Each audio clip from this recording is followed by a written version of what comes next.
Oke, selamat datang di jurusan Desain Pemodalan dan Bangunan SMK 2 Salatiga. Di sekolah ini, di jurusan ini mengajarkan yang pertama adalah dasar konstruksi bangunan. Kemudian di kelas 2 ada desain rumah tinggal, gedung, jalan dan jembatan baik konvensional ataupun dengan program AutoCAD.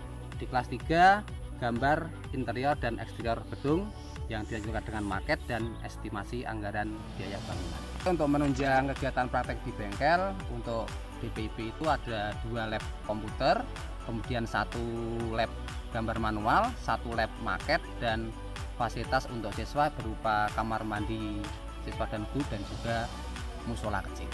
Alhamdulillah untuk prestasi siswa-siswa kami di DPIP 2 tahun terakhir ini berhasil meraih juara 3 LKS SMK Provinsi tahun 2018. Kemudian di tahun 2019 lomba CAD di UNES kita meraih juara pertama, dan yang terbaru adalah LKS SMK tahun 2019 kita juga berhasil meraih juara pertama untuk mata lomba AutoCAD Building. Untuk output siswa-siswa kami di DPIP, kalau yang bekerja bisa diterima di jasa konsultan untuk drafter perencanaan gedung ataupun jalan dan jembatan. Kemudian yang di lapangan itu biasanya menjadi pengawas di proyek jalan jembatan baik di BUMN ataupun di instansi dinas-dinas terkait. Kemudian untuk yang melanjutkan kuliah, banyak juga anak-anak kita yang diterima di PTN ternama seperti di UNES, di UNS, di Undip, bahkan juga ada yang di BM. Satu prestasi terbaik adalah anak kita ada yang terima di TNI dan Polri dan juga di PTN kedinasan di Setan. Ya, di TKJ itu materinya untuk siswa akan diajarkan tentang perakitan laptop, perakitan komputer, kemudian install laptop, install komputer, kemudian instalasi jaringan dari jaringan kabel, kemudian nirkabel sampai ke pembuatan server dari pertama kali menginstal sampai setting sampai keamanan jaringan dan lain sebagainya. Fasilitas yang ada di TKJ SMK Negeri 2 Salatiga, yang pertama dari laptop, kemudian dari peralatan jaringan, mikrotik, kabel, kemudian dari access point, antena dan lain sebagainya. Terus kemudian dari server di SMK 2 Salatiga ada 9 server dengan spesifikasi Xeon, kemudian RAM-nya 8, kemudian itu sudah sesuai dengan spek minimal atau spek yang lebih dari spek minimalnya UNBK. Untuk prestasi di TKJ SMK 2 Salatiga pernah menjuarai pembuatan aplikasi Android, pernah menjuarai pemrograman, terus kemudian kalau di level kota selalu juara 1, terus kemudian untuk di level nasional ya pemrograman. Untuk lulusan dari TKJ SMK 2 Salatiga, peluang kerjanya itu ada di setiap perusahaan yang membutuhkan IT itu pasti membutuhkan TKJ. Kemudian di ISP yang bergerak di bidang jaringan itu pasti membutuhkan anak-anak IT. Terus kemudian biasanya setelah bekerja anak-anak ini istilahnya kuliah juga, jadi kuliah sambil bekerja begitu, sehingga nanti setelah mendapatkan ijazah S1 dia bisa meloncat atau bisa berpindah ke perusahaan yang lebih besar. Nah, di TKJ ini alumninya biasanya saling menarik. Jadi misalkan di sini ada lowongan apa, kemudian di perusahaan A ada siswa yang atau alumni yang belum bekerja begitu akan ditarik ke perusahaan yang membutuhkan. Pernah dipelajari di teknik audio video banyak hal. Yang pertama beberapa install peralatan audio video, itu ada audio card, ada home theater, ada CCTV, memperbaiki televisi dari tabung sampai LED, kemudian ada ekstrakurikuler robotika. Untuk fasilitas di teknik elektronika audio video, berbagai macam laboratorium. Di situ ada laboratorium pemrograman, laboratorium televisi, laboratorium mikrokontrol, kemudian kerja bengkel, kemudian untuk install berbagai macam peralatan audio video, kemudian juga ada lab, berbagai macam lab untuk kegiatan yang ada seperti lab komputer, kemudian lab pneumatik.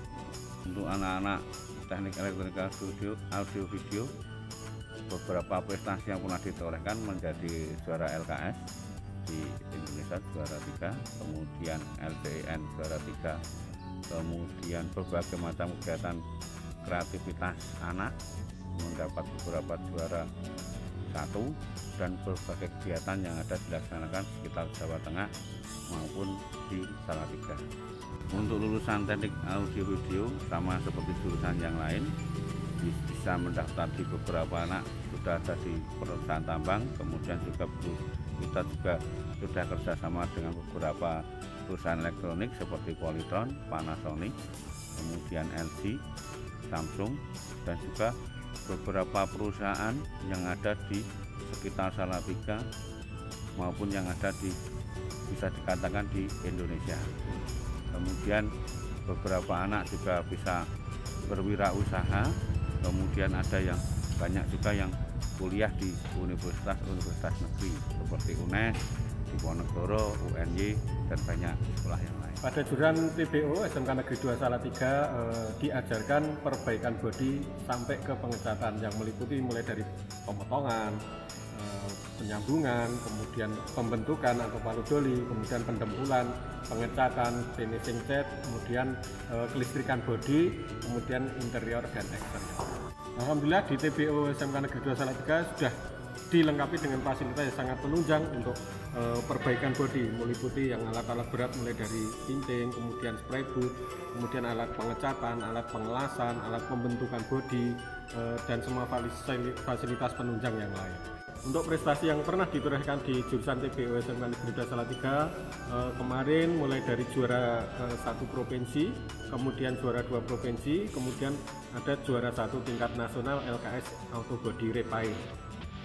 Untuk lulusan dari TBO SMK Negeri 2 Salatiga, kami tetap menyarankan kepada anak-anak sekalian dan bahkan sudah terrealisasi, ada yang banyak yang melanjutkan kuliah, kemudian dari sisi pekerjaan formal banyak yang bekerja di perusahaan auto body repair, di perusahaan manufaktur, kemudian banyak juga anak-anak dari kami yang sudah berwirausaha terkait dengan perbaikan bodi dan pengecatan. Untuk elektronika industri secara garis besar itu, karena namanya teknik elektronika industri, ya elektronika yang ada di industri, khususnya kontrol-kontrol industri, otomatisasi dan sebagainya.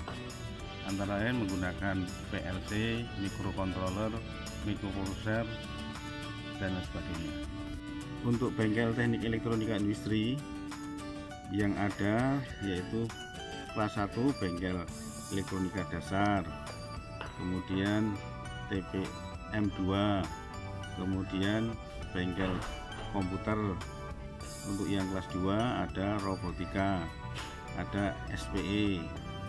Kemudian untuk yang kelas 3 antara lain ada bengkel robotik, bengkel pneumatik, bengkel SPE, PLC atau kontrol.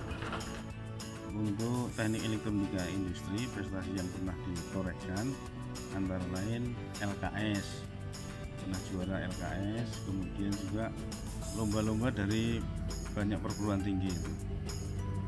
Untuk alumni teknik elektronika industri bisa langsung bekerja baik di industri yang ada di sekitar sini maupun industri yang tingkatnya nasional, khususnya di batubara gitu di luar Jawa. Kemudian bisa juga untuk lulusan EI ini yaitu melanjutkan ke perguruan tinggi, kemudian juga bisa berwirausaha.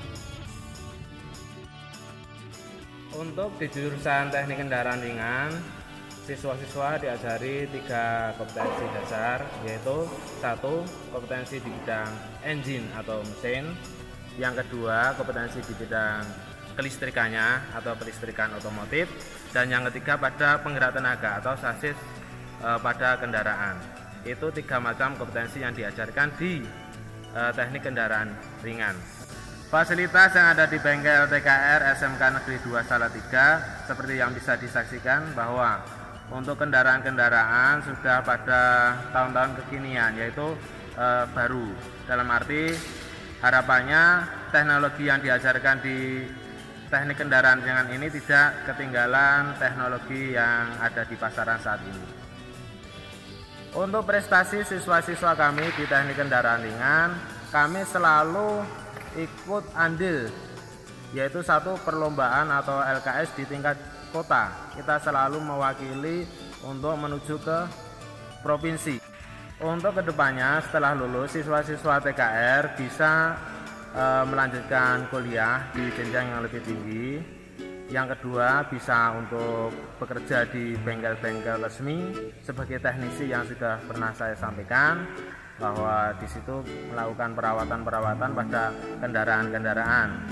Yang ketiga, bisa berwirausaha juga seperti para pelaku usaha di masyarakat atau di umum, seperti bengkel-bengkel, mendirikan bengkel sendiri di tempatnya masing-masing. Yang diajarkan di konstruksi gedung sanitasi dan perawatan, yaitu diharapkan nanti peserta didik setelah menyelesaikan program 4 tahun itu dapat merencanakan bangunan minimal 2 lantai, terus menggambar konstruksinya, kemudian menghitung rencana anggaran biayanya, kemudian menghitung struktur bangunan tahan gempa, sehingga diharapkan siswa itu melaksanakan program 4 tahun semuanya selesai. Fasilitas yang ada di program konstruksi gedung sanitasi dan perawatan, yaitu bengkel konstruksi, bengkel kayu maupun bengkel konstruksi batu, kemudian bengkel plumbing, sistem utilitas bangunan gedung, kemudian laboratorium komputer lengkap, kemudian laboratorium survei dan pemetaan, laboratorium material testing, dan sebagainya.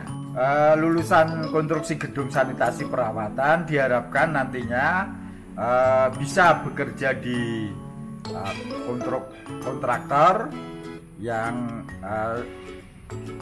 pembangunannya yaitu bangunan gedung minimal 2 lantai, kemudian konsultan konstruksi, dan bangunan-bangunan yang bertingkat.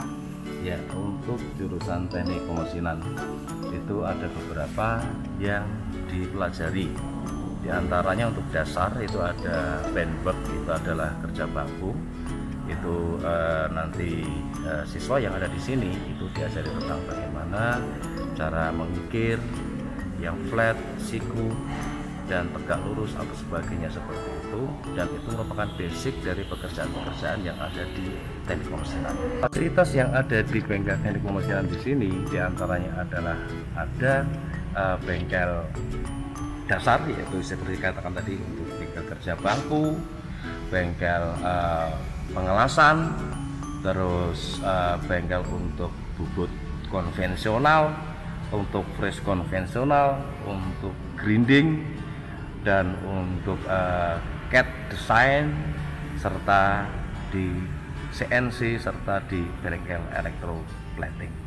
Beberapa prestasi yang sudah ditoreh siswa-siswa yang ada di sini ada diantaranya yaitu juara untuk welding atau pengelasan, juara untuk proses machining, jadi mesin production kayak gitu, dan juara untuk CNC, dan juara untuk CAD design itu sudah sampai ke ASEAN Skill Contest. Yang diajarkan di bisnis konstruksi properti adalah meliputi kompetensi perencanaan bisnis konstruksi dan properti, kemudian estimasi, yaitu merencanakan anggaran biaya konstruksi dan properti, kemudian pengawasan dan pengelolaan pekerjaan konstruksi dan properti, kemudian pelaksanaan pekerjaan konstruksi properti itu sendiri,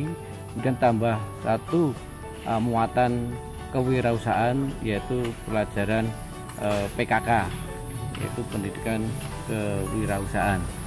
Fasilitas-fasilitas di jurusan bisnis konstruksi properti yaitu meliputan fasilitas untuk pengujian material tes, yaitu meliputi pengujian mekanika tanah, kemudian pengujian gradasi pasir, kemudian pengujian kuat tekan beton, kemudian peralatan laboratorium meliputi pengujian campuran beton. Kemudian juga anak-anak juga diberikan fasilitas untuk pengujian di studio survei, ya, survei untuk pekerjaan pengukuran proyek konstruksi. Kemudian di dalam estimator anak-anak diberikan laboratorium estimasi, ya. Kemudian juga ada laboratorium gambar AutoCAD, itu sama, jadi satu ruang di lab namanya lab estimasi.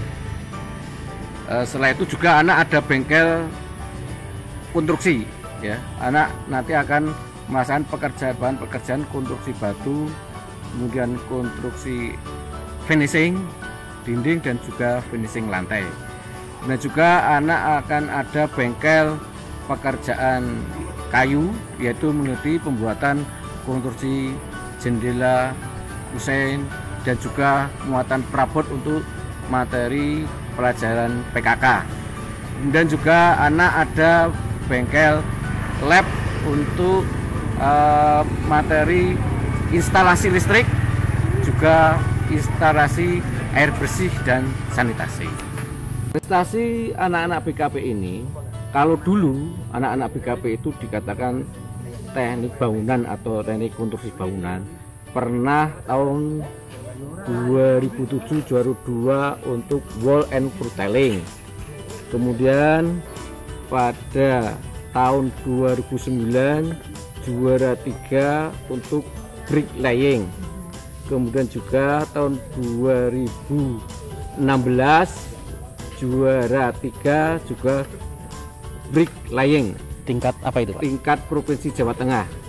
Kemudian untuk yang BKP kemarin LKS tahun 2019 anak-anak juara 2 untuk materi wall and profiling tingkat Provinsi Jawa Tengah. Pada bisnis konstruksi properti diharapkan nanti setelah lulus siswa akan menjadi satu, kalau seorang pengusaha menjadi pengusaha properti, menjadi jasa konstruksi dan properti, atau menjadi developer. Yang kedua, kalau sebagai karyawan, anak-anak PKP nanti akan diharapkan menjadi pengawas proyek pekerjaan konstruksi, di konstruksi bangunan gedung ataukah di konstruksi jalan raya, irigasi, dan bangunan air. Kemudian juga bisa diharapkan anak-anak itu menjadi seorang estimator, yaitu menjadi seorang pembuat rencana anggaran biaya seberapa besar anggaran pekerjaan proyek konstruksi. Kemudian anak-anak PKP nanti diharapkan akan menjadi seorang pengawas lapangan di pekerjaan konstruksi dan properti. Kemudian kalau anak-anak nanti bisa juga bekerja di perencanaan, terutama di bagian surveyor, di konsultan pengukuran, dan juga konsultan perencana. Kalau anak-anak sudah diberikan materi gambar teknik dan juga materi-materi gambar terpasang atau gambar konstruksi, maka nanti anak-anak jurusan BKP juga bisa menjadi seorang drafter atau juru gambar di perencanaan proyek konstruksi.